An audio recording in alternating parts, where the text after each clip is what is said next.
কমিটিৰ মাজত তেখেতসকলে বগাই লৈছে। সৰ্বসাধাৰণ জনগণে কেতিয়াও ইয়াত আমি লাভান্বিত হ'ব পৰা নাই। আজি অৰুণোদয় আঁচনি হাগ্ৰামাৰ পাৰ্টীয়ে, BPF পাৰ্টীয়ে, আজি ট্ৰেক্টৰ থকা মানুহ, ডাম্পাৰ থকা মানুহ, আজি মাৰুতি থকা গাড়ী মানুহ, ধনী ঘৰৰ মানুহ, 50 বিঘা 100 বিঘা চাকৰি থকা অংগনবাদী ৱৰ্কাৰে আজি অৰুণোদয় আঁচনি পাইছে। গৰীব দুখীয়া জনগণে আজি BTC বাকীত একো পোৱা নাই, মাত্ৰ দলৰ স্বাৰ্থত চৰকাৰী আঁচনিসমূহ ব্যৱহাৰ কৰিছে।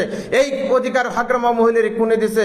ইয়াৰ প্ৰত্যুত্তৰৰ কাৰণে বিধানসভা নিৰ্বাচনৰ সময়ত হাগ্ৰামাই চাই থাকক, সংখ্যালঘু জনগণে যেনেকে তেখেতক BTCৰ আসন দখল কৰাইছিল, তেনেকে এই BTCৰ পৰা হাগ্ৰামাক বিতাড়িত কৰিব।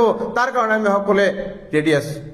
চৰণ বড়োৰ বিৰুদ্ধে আমাৰ পৰিকল্পনাটো এনেকুৱা ধৰণৰ যে বহুত দিনৰ পৰাই এই বাঁছবাট সমষ্টিৰ চৰণ বড়োৱে বিধায়কৰ নিচিনা এটা আসন দখল কৰি আছে, কিন্তু আমাৰ সংখ্যালঘু অঞ্চলত তেওঁৰ কোনো অৱদান নাই, কোনো ধৰণৰ কাম তেখেতে কৰিব পৰা নাই।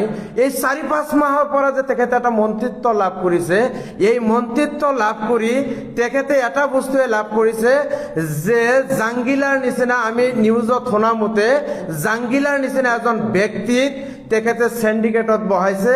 তেওঁ প্ৰতিটো কামে জাংগিলাৰ জৰিয়তে কৰি আছে।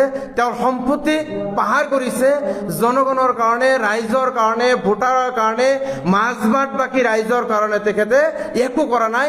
মাত্ৰ তেওঁৰ সম্পত্তিৰ হাৰ শতকৰা তেখেতে আমাৰ 226.17% বৃদ্ধি কৰিছে।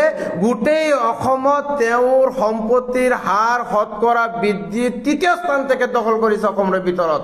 এজন বিধায়ক হৈ 5 মাহৰ এটা মন্ত্ৰী হৈ ইমান টকা পইচা সম্পত্তি কেনেকে ঘটিল? মাত্ৰ দুৰ্নীতিৰ জৰিয়তে তেখেতে এইবিলাক কৰিবলৈ